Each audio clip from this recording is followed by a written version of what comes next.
Hello. जी अस्सलाम वालेकुम। वालेकुम सलाम। और खैरियत से हैं सर? जी जी जी।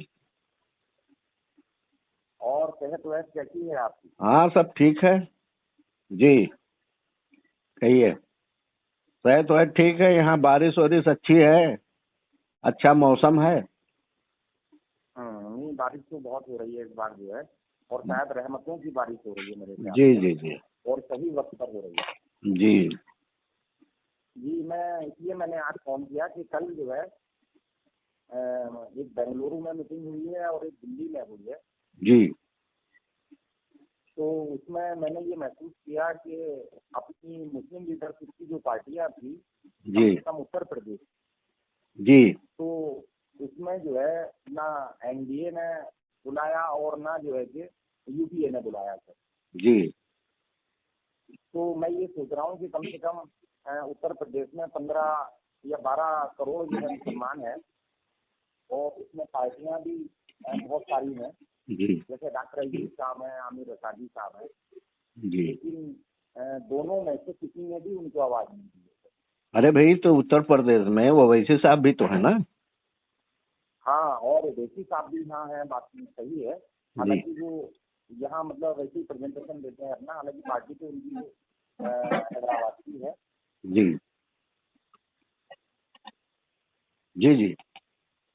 तो ये जो दोनों जो मीटिंगें हुई हैं बीजेपी के अगुवाई में और दिल्ली में, और कांग्रेस की अगुवाई में बेंगलोर में, तो कोई उत्तर प्रदेश की तो मीटिंग नहीं हुई, वो तो नेशनल मीटिंग हुई है। हाँ, तो वही चीज मैं कह रहा हूँ सर कि नेशनल मीटिंग हुई है, मगर नेशनल मीटिंग वालों ने क्षेत्रीय पार्टियों को भी जो है दावतनामा दिया था। जी लेकिन उन्होंने जो है किसी भी मुसलमान पार्टी को जो है दावत नहीं दिया, ना जी बेंगलोर से और ना दिल्ली से।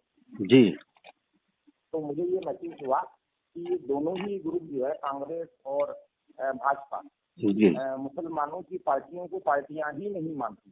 जी जबकि जी मैंने ये देखा सर कि जो छोटी छोटी पार्टियां हैं, चाहे वो साउथ की हो या दूसरी जगहों की हो, सबको उन्होंने जो है लिया है। जी हाँ।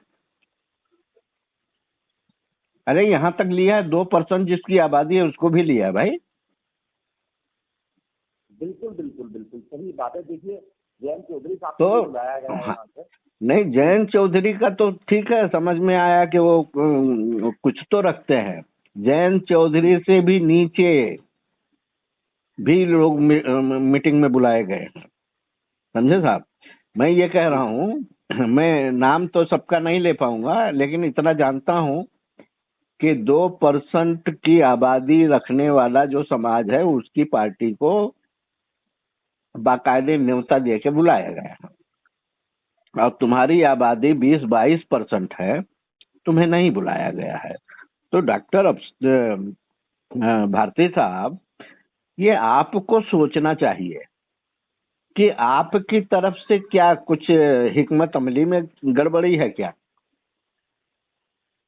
उन्हें हाँ बुलाया सर, जा रहा है, उसकी वजह आपको क्यों ये नहीं भी है बुलाया सर जा कि रहा है। हम्म। हाँ, उसकी वजह ये है सर कि आप और आपकी टीम जो है पिछले 10-12 सालों से जो है एक आवाज उठा रही है कि भाई कितने भी मुस्लिम लीडरशिप है पूरे हम्म। ऑल ओवर इंडिया में, वो सब मुत्तहिद हो जाए। जी हाँ, और आपका जो ये मिशन था बहुत जबरदस्त था और इसमें हम लोग भी शामिल हुए, ये देखते जी हुए कि हाँ ये जो है पूरे समाज की और पूरी कौम की जो है कामयाबी की तरफ जाता है रास्ता, जी इत्तेहाद वाला। जी ऐसे ही आपने भी और हम लोगों ने भी जी बड़ी मेहनत किया और बड़ा लोगों को आवाजें दी और यहाँ तक कि इनके घरों पर गए। जी लेकिन इन लोगों ने जो है उस इत्तेहाद की मुहिम को बिल्कुल नाकार दिया जी और इन्होंने जो है हमारी आवाज से आवाज नहीं मिलाई। मैं तो यही जी समझ रहा हूँ कि काश ये उस समय मुत्तहिद हो गए होते जी तो इनके पास जो है एक बहुत अच्छा मौका था सर, जी चाहे जी वो एनडीए में होता या फिर जो है कि यूपीए में होता। जी जी। तो ये देखिए डॉक्टर इकरार भारती साहब, आप मुरादाबाद के एक छोटे से कस्बे में रहते हैं। आपका विजन इतना बड़ा है, आप इतनी समझ सकते हैं। लेकिन जो आपकी लीडरशिप, जो कायदे मिल्लत, नकीबे मिल्लत, हकीम मिल्लत, पता नहीं कौन सी मिल्लत कहलवाते हैं, उनको क्यों नहीं समझ में आता है? तो ये तो फर्क है ना साहब। एक आम मुसलमान जो गलियों में रहने वाला, वो सोच पा रहा है कि ये होता है इत्तेहाद, और इत्तेहाद के फेवर में तो आपका कुरान भरा पड़ा है। ये कोई मेरा इत्तेहाद का फार्मूला नहीं है, ये कुरान का फार्मूला है।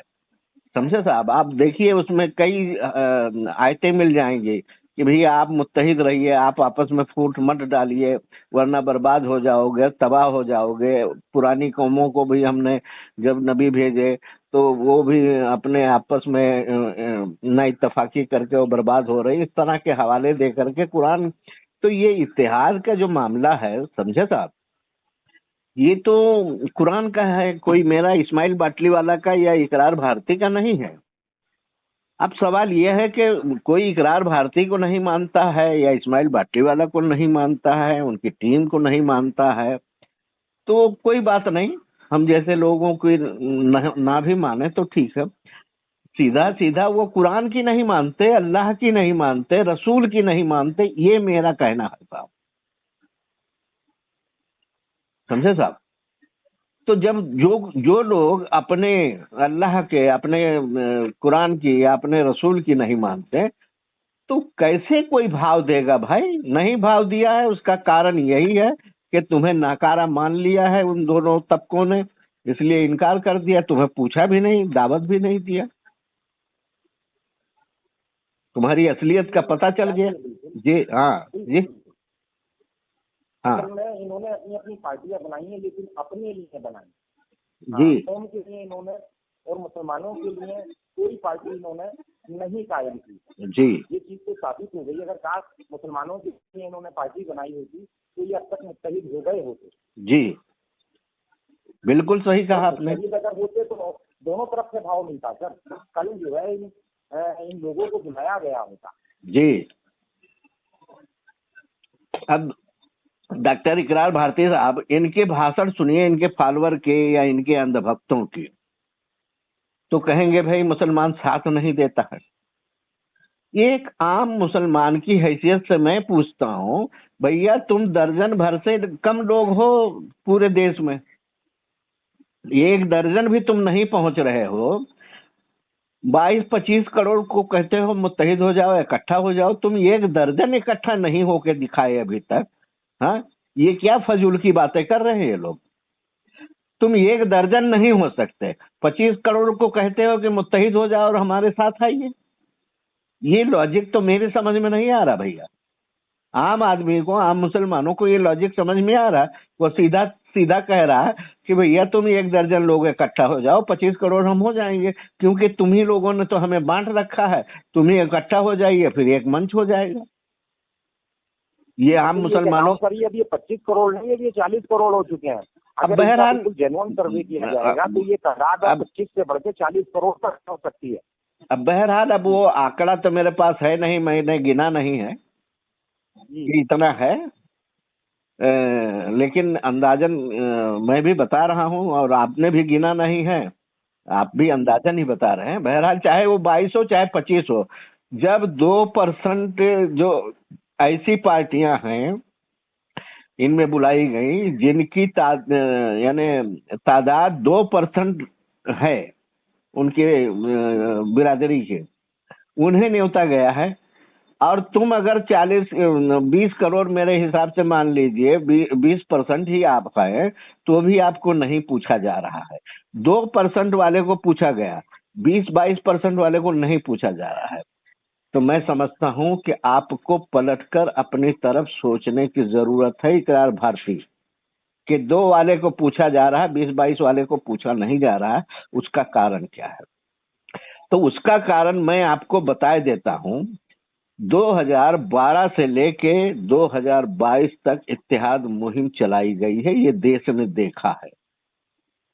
और हमारे टीम का, और आप भी उसमें शामिल रहे हैं। कोई आपको मेरे फोन के जरिए नहीं पता है, आपको पहले से ही ऑलरेडी पता है। कुछ दौरे, कुछ मीटिंगें, कुछ इसमें उसमें, कुछ सफर में आप भी रहे हैं। और जो आखिर में जो धरना दिया गया था डॉक्टर अयूब के और ओवैसी के दरवाजे पर, 4 दिन तो अयूब के दरवाजे पर बैठे रहे। वहीं वहां रहने के बाद भी लखनऊ में मौजूद था 2 दिन। बहरहाल वो मिलने भी नहीं आया कि चलो भाई कोई बंबई से आए हुए हैं और मेरे घर में बैठे हैं, उनसे मिल लें और कम से कम पूछेंगे भैया ये क्या पागलपन है। वो जानने भी नहीं आए।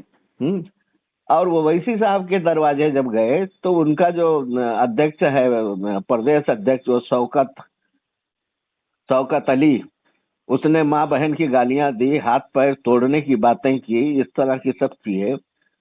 तो फिर जब ये हो गया और एक फर्जी लेटर लिखकर भी हमने लिया, हालांकि वो धरने पर से हम उठे नहीं, दोनों पार्टियों से लिखवा के लिए थे। तो अयूब की तरफ से तो बेचारे वो संजय गुजर साहब राजनीतिक ज्ञान रखते हैं, इसलिए उन्होंने समझा कि नहीं कोई दरवाजे पे हमारे बैठा है, तो लिखकर उन्होंने दे दिया। और उनके यहाँ जब बैठे तो हमने कहा भैया लिखकर नहीं देते तो हम यहाँ से जाएंगे नहीं। तुमने हाथ पैर तोड़ने की बात की है तो हाथ पैर तोड़ दीजिए, हम हॉस्पिटल जाएंगे। और या तो गिरफ्तार कराइए, पुलिस बुलाइए, तब जाएंगे, और या तो लिख करके दीजिए। जब उन्होंने ये हुआ तो एक सादा कागज पर उर्दू में वो भी लिख करके दिया है, जो कि वायरल किया गया, उसी समय वायरल किया है, वो तो सब सबूत हमारे पास हैं।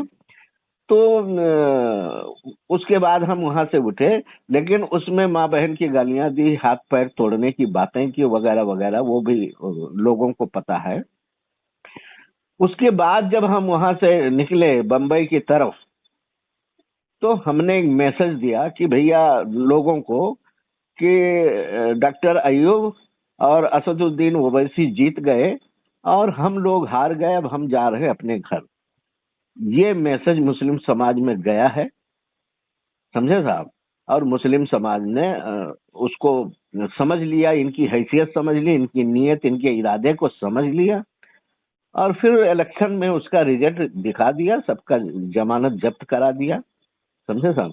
तो कहीं ना कहीं आपको पलट कर देखना होगा कि भाई हम क्यों नहीं कर रहे हैं, हमें क्यों नहीं पूछा जा रहा है। तो आपको इसलिए नहीं पूछा जा रहा है क्योंकि आप अपनों को नहीं पूछ रहे हैं। ध्यान दीजिएगा इकरार भारती, जी सर, जी सर। आप जो है अपनों को लात मार रहे हो, तो ये दुनिया का दस्तूर है, जो अपनों को लात मारेगा उसे दूसरे लात मारेंगे, ये नतीजा है उनके लिए। जी नहीं, बिल्कुल। कल हमारी दोस्तों में कुछ वार्तालाप चली थी, तो वो कह रहे थे कि देखिए उत्तर प्रदेश से तो समाजवादी प्रेजेंटेशन करती है मुसलमानों का, तो मैंने कहा सर उत्तर प्रदेश में समाजवादी अपनी ही पार्टी का तो प्रेजेंटेशन करती है, मुसलमानों का थोड़ी करती है। जी। अरे भाई जो मुस्लिम पार्टियां हैं, आमिर रशादी हैं और अयूब साहब हैं, ओवैसी साहब हैं, इनमें से किसी को आवाज नहीं दी गई। जबकि मैंने ऐसी पार्टियों को देखा उसमें जिसका ना कोई एमएलए है, ना कोई एमपी है, और तहसील स्तर पे उनका मामला है सर। जी। तो ये कम से कम तहसील स्तर से आगे जा चुके थे। अयूब साहब 2012 में जो है मेरे ख्याल से 5 या 4 एमएलए जो है जीत करके आए थे। जी। हाँ, तो वो आज भी जिद्दोजहद में लगे हुए हैं। में तो ऐसा है, देखिए साहब, ये तो आपके सामने गुजरा है 10-12 सालों की इत्तेहाद की मुहिम का। इसमें इन लोगों ने लात मारा है, ओवैसी के दरवाजे कई बार गए हैं, अयूब के दरवाजे कई बार गए हैं, समझे साहब। तो दुनिया देख रही है, वोटर देख रहा है, तुमसे लड़ने नहीं आएगा, लेकिन वो डिसीजन लेता है और लिया है उन्होंने। आज भी जो है, अगर वो मुत्तहिद हो जाए, इकट्ठा अगर हो जाते हैं, समझे साहब, तो बिल्कुल अभी सब माहौल चेंज हो जाएगा, सब पूछने लग जाएंगे। बात सही है। एक मौका है सर आपके पास में, तीसरी मीटिंग इनकी बम्बई में होने जा रही है, तो इनसे ये सवाल पूछा जाए कि सर क्या आपने हिंदुस्तान में मुस्लिम पार्टियों को दावत नहीं दी, और नहीं दी तो क्यों नहीं दी। लेकिन ये पूछेगा कौन। देखिए साहब, डॉक्टर इकरार भारती, आपको मेरी तल्ख बातें निकल जाने वाली हैं, आपके लिए बुरा मत मानना। पूछेगा कौन, किसकी सुनेंगे वो। भाई ये लोगों ने जो व्यवहार किया है इत्तेहाद टीम के साथ, समझे साहब। हमने शादी मुकर्रर की, सब ताम झाम किया, ये किया। अब साला हमारा बेटा ही भाग गया यार उस मजलिस से, निकाह में हाजिर ही नहीं हुआ, सबको शर्मिंदा कर दिया, बाप को भी किया, जो लोग बाराती थे वो भी शर्मिंदा हो गए, समझे साहब। अब ये एक बार नहीं कईयों बार हुआ है। तो आज कौन आवाज उठाए? आज अगर हम आवाज उठाने जाते हैं तो बिल्कुल यकीन है कि वो मेरी बात सुनेंगे, लेकिन मुझे ये यकीन नहीं है कि ये मेरे लोग उसमें आएंगे, यही नहीं आएंगे। मैं फिर वहां शर्मिंदा होके आ जाऊंगा, वरना बंबई में मीटिंग होने जा रही है और मुंबई में मैं हूँ। जब उत्तर प्रदेश में इतनी पकड़ रख रहा हूँ तो मुंबई में कितनी पकड़ होगी आपको अंदाजा होना चाहिए। हम तो यहाँ घेर लेंगे। लेकिन इकरार भारती साहब, अब इनके दरवाजे दर्जनों बार गए हैं, लात खाए हैं, माँ बहन की गालियां खाई हैं और मारने की धमकियां पाई हैं। अब इनके दरवाजे जाने की तो मेरी हिम्मत नहीं है। हाँ, इतना है कि आप लोग की अगर चिंता है, इनको पकड़कर मेरे दरवाजे लाइए, बिल्कुल सेट हो जाएगा। इसी मीटिंग में जो मुंबई में होने जा रही है, इसी में फैसला हो जाएगा साहब, इनको पूछ परख बढ़ जाएगी। ये मैं वो आदमी हूँ जो जमीन पर चला हूँ और मुझे सारे लोग जानते हैं। अगर कोई नहीं जानता है तो मुस्लिम क़यादत नहीं जानती है, बाकी सारे लोग जानते हैं, कांग्रेस के लोग जानते हैं, भाजपा के लोग जानते हैं और मेरी इज्जत करते हैं। अगर मेरी बेइज्जती कोई किया है तो ये ओवैसी के दरवाजे पर बेइज्जती हुई है और अय्यूब के दरवाजे पर बेइज्जती हुई है। लेकिन अब फिर से मैं आपके कहने पर, आप एक चिंता रखने वाले समाज की चिंता कर रहे हैं, आपके लिए ये है, वरना मैंने तो इनका नाम लेना भी गुनाह कबीरा में शामिल कर दिया। आप देखिए इनके मेरे कोई पोस्ट या कोई वीडियो या कोई भी मैसेज इनके नाम से नहीं आ रहे हैं, समझे ना। लेकिन आपने चिंता जताई है, आप को मैं जानता हूँ, मेहनत भी किए हैं इनके लिए, इत्तेहाद के लिए, अयूब के यहाँ भी आप गए हैं वगैरह वगैरह, शौकत को भी फोन वगैरह करे हैं, ये सब मैं जानता हूँ। आपके लिए मैं इतना एक कदम पीछे हट सकता हूँ कि अगर इनको आप मेरे यहाँ ला पाते हैं कि भैया चलो ठीक है, पिछली गलतियां हो चुकी हैं, गलती किसी की भी रही हो लेकिन मुत्तहिद नहीं हो पाए हैं, तो चलो सोचा जाए कैसे हो पाएगा। मेरे यहाँ बैठिए, खाना दाना मिलेगा, बैठने का इंतजाम है बढ़िया सा। आपने तो मेरे घर नहीं आए हैं, लेकिन जीशान हैदर मलिक आए हैं, आपके कलीम कादरी साहब आए हैं, आपके इलाके के लोग जो आए हैं उन्होंने देखा है। बैठने बैठने का इंतजाम हो जाएगा, खाने का, चाय पानी का सब इंतजाम मेरी तरफ से हो जाएगा, समझे साहब। और यही हिकमत अमली तैयार करके और फिर वो पॉलिसी हम ले लेते हैं, बम्बई में घेर लेते हैं, देखते हैं कैसे नहीं होता है। इनके बगैर वो अधूरा रह जाएगा गठबंधन, ऐसी लाइन हम खड़ी कर देंगे। लेकिन अब हम इनके अब नुकसान हो जाएगा। हाँ, अब इन पार्टियों को अगर छोड़ोगे तो ये कोई तीसरा मोर्चा खोल लेंगे, बिल्कुल बिल्कुल, तो सभी को नुकसान हो जाएगा। हाँ, तो मैं आपके फोन आया है, आपकी चिंता मुझे पता है, इसलिए मैं ऑफर कर रहा हूँ, वरना मैंने बता दिया अब इनका नाम लिखना और बोलना भी गुनाह कबीरा में मैंने शामिल कर दिया। लेकिन अगर ये गलतियां एक्सेप्ट करते हैं कि चलो ठीक है पहले हो गई गलती तो चलो सुधारा जाए, आ जाइए मेरे, आप लेकर आइए मेरे यहाँ बैठिए, देखिए हम कैसे बुद्धि रखते हैं और क्या पकड़ रखते हैं इस देश में, सारा करवट बदल जाएगा जी। नहीं, ये बात तो सही है आपकी। हाँ, मगर देखो मैं इनसे भी जो है कि फोन करके देखता हूँ कि इनके मन में क्या चल रहा है, क्या इनको महसूस हुआ है कि नहीं हुआ। हमें तो महसूस हुआ है कि हमारी कौम की लीडरशिप को नजरअंदाज किया गया है कल जी। हाँ, दोनों ही तरफ से, एनडीए और यूपीए दोनों की तरफ से। जी जी। तो साहब, अरे इकरार भारती साहब, ये तो नेचर है यार, ये दुनिया का दस्तूर है। तुम अगर अपनों को इज्जत नहीं करते हो तो समाज में तुम्हें इज्जत नहीं मिलेगी। इकरार भारती, तुम अपने बाप की इज्जत नहीं करोगे, अपने माँ की इज्जत नहीं करोगे, अपने बेटे की, अपने बहू की इज्जत नहीं करोगे, अपनी बेटी की इज्जत नहीं करोगे, समाज में इज्जत नहीं मिलने वाली है। समाज की इज्जत शुरुआत होती है, हुआ है और बिल्कुल ये बात साबित हो गई है जी। क्या हो रहा है? आखिर इत्तेहाद मुहिम कोई एक मीटिंग की बात नहीं है, कईयों सैकड़ों मीटिंग हुई है देश भर में, 12 साल तक लगातार कोशिश रही है। हाँ, ये एक साथ अभी मतलब वो इनका मुत्तहिद हो जाना एक तो अलग बात है, ये कभी एक साथ बैठकर चाय भी नहीं पिए हैं, एक टेबल पर बैठकर चाय भी नहीं पिए हैं जनाब। 12 सालों की मेहनत से ये भी उन्हें नहीं फिक्र है कि भाई कुछ लोग चाह रहे हैं तो चलो ठीक है इकट्ठा चाय तो पी लेते हैं। नहीं चाह रहे हैं सर, हाँ पूरे हिंदुस्तान का मुसलमान यही चाह रहा है सर, बिल्कुल, हमारी जितनी मुस्लिम लीडरशिप की पार्टी है ये सब मुत्तहिद हो जी और एक जगह है, जी। कुछ नहीं। तो वो तो हिंदुस्तान का मुसलमान ये जान चुका है, वो तो 12 साल की, हाँ तो 12 हम मुत्तहिद नहीं होंगे वो आप पाएंगे। हम सबकी आप सबकी मेहनत का सिला है वो। पूरे भारत का मुसलमान यही चाहता है मुत्तहिद हो जाए, 100% मुसलमान चाहता है ये लोग मुत्तहिद हो जाए, समझे साहब। अवामी सतह पर बिल्कुल लाइन क्लियर है, लेकिन लीडरशिप पर सब कुछ जीरो है। अगर लीडरशिप ये मैं हुए हैं कल सर, एनडीए मुत्तहिद हुआ है और क्या नाम है यूपीए मुत्तहिद हुआ है, मतलब कितनी बड़ी पार्टियां जो है में आई हैं और इनको ये छोटी छोटी पार्टियों को मतलब ये चीज समझ में नहीं आ रही जी। अरे आज वक्त की आवाज है सर कि मुत्तहिद होया जाए, इत्तेहाद में आया जाए। मतलब सीधे आंकड़े आपके सामने हैं।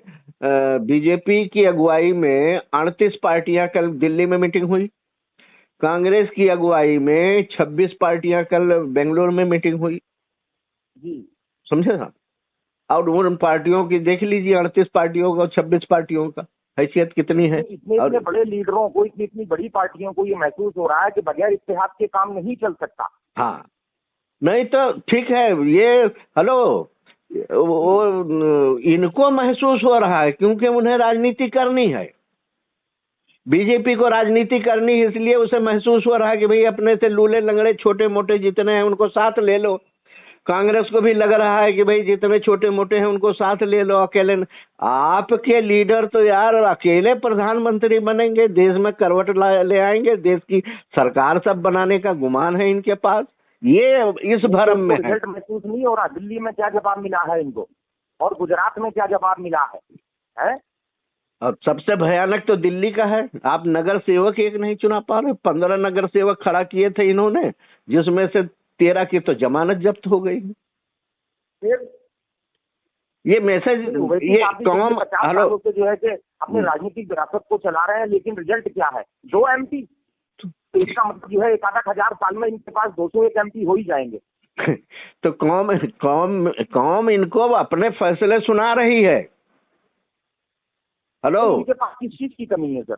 अरे पैसा है इनके पास, रुतबा है, नाम है, सारी चीजें हैं, मगर इनकी नीयत अच्छी नहीं है। जी जी, इनकी नीयत अच्छी नहीं है। हाँ तो इसीलिए कौम फैसले दे रही है ना इनके बारे में। बिल्कुल कि भाई तुम्हारी हैसियत मतलब दिल्ली तुम्हारी नीयत है वैसी करके तुम्हारे साथ बहुत है। हाँ दिल्ली में जो इलेक्शन का नतीजे आए हैं ये फैसले मुसलमानों ने दे दिए कि तुम तो इस लायक भी नहीं हो, नगर सेवक चुन के तुम्हारा नगर सेवक भी हम चुनकर लाए, इस लायक भी तुम नहीं हो। वो फैसला मतलब मतदान जो होता है वो तो समझकर ही होता है ना। जो मुसलमान जो है या कोई भी कौम जब अपने लीडर की बात करती है या उनको चुनाव लाती है या उसे रिजेक्ट करती है चुनकर लाती है, दोनों वो समझ बूझ कर लाती है, समझे साहब। तो जो नतीजे आपके फेवर में आपके बारे में जो दिल्ली में आया है, आपकी हैसियत वही नाप लेना चाहिए। यूपी में रिजल्ट जो है जमानत जब्त हुई वही नाप लेना चाहिए, कर्नाटक में जमानत जब्त हुई आपको नाप लेना चाहिए, गुजरात में जमानत जब्त हुई आपको नाप लेना चाहिए, बंगाल में आप बंगाल में जमानत जब्त हुई आपको नाप लेना चाहिए। अभी तक तुमने नापा नहीं कि कौन। एक बात तो सुनो, अरे भाई नाप तो रहे हो यार, तुम कायदे मिल्लत कैसे हो सकते हो जब तुम मिल्लत की आवाज को ही नहीं सुन रहे हो? अरे मिल्लत यार चीख चीख के कह रही है पिछले 10 सालों से कि तुम मुत्तहिद हो जाओ तो तुम्हारा रिजल्ट कुछ और होगा, फिर तुम्हारा भी और तुम्हारे समाज का भी, तुम्हारी कौम का भी। लेकिन तुम मिल्लत को ही नजरअंदाज कर दे रहे हो, तो फिर मिल्लत में भी आपको नजरअंदाज कर दिया और उसका रिजल्ट जो है तो सही में दिया है, कर्नाटक में दिया है। हाँ तो बिल्कुल सही आप कह रहे हैं, बिल्कुल आप सही कह रहे हैं कि भाई आप जो ये कर रहे हैं उसका जो मिल्लत ने नतीजा दिया है उसी लायक तुम हो, उसने नतीजा दे दिया है आपके बारे में, अपनी राय बता दी है कि तुम्हारी हैसियत ये है। और यही यही आपकी कौम की जो राय है कि तुम, उन्होंने बता दिया कि तुम्हारी हैसियत यही है, इसीलिए दोनों ग्रुपों ने, ना एनडीए ने ना इंडिया ने आपको, उन्होंने भी बता दिया कि तुम्हारी हैसियत तुम्हारे समाज में यह है, तुम जो है 500 वोट लेने वाले हो, तो हम क्यों तुम्हें बुलाएं? यही आंकड़ा तो है ना। सही है आपकी, यही आखिर आखिर एनडीए की जो मीटिंग दिल्ली में कल हो गई, और कल बेंगलोर में जो इंडिया की मीटिंग हो गई, उन्होंने तो यही नजर में रखा ना कि भाई तुम्हारे एमएलए का उम्मीदवार जो है 500 वोट पाया है, इसका मतलब तुम्हारा समाज तुम्हारे साथ नहीं है। मैं यही सोच रहा था कि यूपीए ने तो नजरअंदाज कर दिया, क्या नाम है कि ओवैसी को और इनको क्या नाम डॉक्टर अयूब साहब को, आमिर रसाती साहब को, मगर मन क्या शायद एनडीए जो है बड़ी गहरी नजर रखता है और वो माइक्रो से देखता है सर। तो मन क्या शायद ये जो है आशीष के साथ जो है इनको भी शामिल करेंगे, मगर जब देखा कि आशीष में भी शामिल नहीं हो पाए तो फिर समझ में आ गया किसी को कोई नहीं पूछ रहा है जी। तो आप तो बराबर महसूस कर रहे हैं, आपके महसूस करने में तो कोई गलती नहीं है, लेकिन इनको नहीं समझ रहा है। मैं दोबारा जो है मैं बिजी हूँ थोड़ा, मैं ज्यादा इससे ज्यादा बात नहीं कर पाऊंगा, बस आखिरी संदेश आपको देता हूँ। लेकिन सर आपसे एक रिक्वेस्ट मैं कर रहा हूँ कि बम्बई में ये सवाल पूछिएगा जरूर कि आपने नजरअंदाज क्यों किया हमारी पार्टियों, कम से कम ये सवाल तो पूछा जाए। अरे वो कैसे मैं पूछूं डॉक्टर इकरार भारती साहब, मैं तो पूछ लूंगा, आप मुझे जानते हैं। मैं तो उनकी जहां मीटिंग होगी वहीं जाके बैठ जाऊंगा, वहीं पूछूंगा। मीडिया उडिया में अरे सुनो साहब, सुन लीजिए, मैं आपने कहा, आपने आदेश दिया कि मैं जो मुंबई में मीटिंग होने वाली है उसमें पूछूं, तो मेरी जो छवि है या मेरे जो स्वभाव है वो सिर्फ सोशल मीडिया पर इसमें उसमें से लिखकर और बोलकर पूछने की नहीं, उस मीटिंग के तरह जहां मीटिंग होगी ना, हम वहीं जाके बैठ जाएंगे और बैठकर पूछेंगे। वहां राहुल गांधी से पूछेंगे, लालू से पूछेंगे, अखिलेश से पूछेंगे, केजरीवाल से पूछेंगे, और जितने जो प्रमुख वहां आने वाले हैं 26 लोग, उन 26 से उनके उस मीटिंग के दरवाजे पर जाके पूछेंगे कि भैया ऐसा क्यों हुआ है। लेकिन मैं एक सेकंड, उसमें राहुल भी हैं, वो 26 से पूछना पड़ेगा, लेकिन मुझे भरोसा नहीं है इन पर, किन पर? आपकी जो मुस्लिम के कायदे मिल्लत, नकीबे मिल्लत, सालारे मिल्लत और पता नहीं क्या क्या मिल्लत है, इन पर भरोसा नहीं है कि मैं अगर ये स्टेप लेऊं तो ये मेरे साथ खड़े रहेंगे, इसका यकीन नहीं है। ये भाग जाएंगे साहब, फिर मैं वहां भी रुसवा हो जाऊं। आप मुझे कह रहे हो जाके पूछो, मैं तो चले जाऊंगा पूछूं, लेकिन सवाल ये आएगा कि भैया जो तुम्हारे, जिनके लिए तुम आए हो वो किधर है? तो मेरे पास क्या जवाब है? मेरे पास जवाब है क्या? सही है, मगर कम से कम कौम में तो एक मैसेज चला जाएगा कि इस्माइल वाला साहब ने जो है आज भी जो है कौम का दर्द महसूस किया और वो जो है पहुंच गए बम्बई में सवाल। हाँ वो ठीक है, वो कौम बिल्कुल महसूस कर रही है पूरे देश में। मैं उन अंधभक्तों की तो बात नहीं करूंगा, जो लीडर हैं और लीडर के अंधभक्त हैं उनको साइड कर दीजिए, तो पूरी कौम हमसे मुतासिर है। जो आम आदमी है, जो खेत खलिहानों में काम कर रहा है, जो अपनी छोटी मोटी दुकान चला रहा है, जो अपने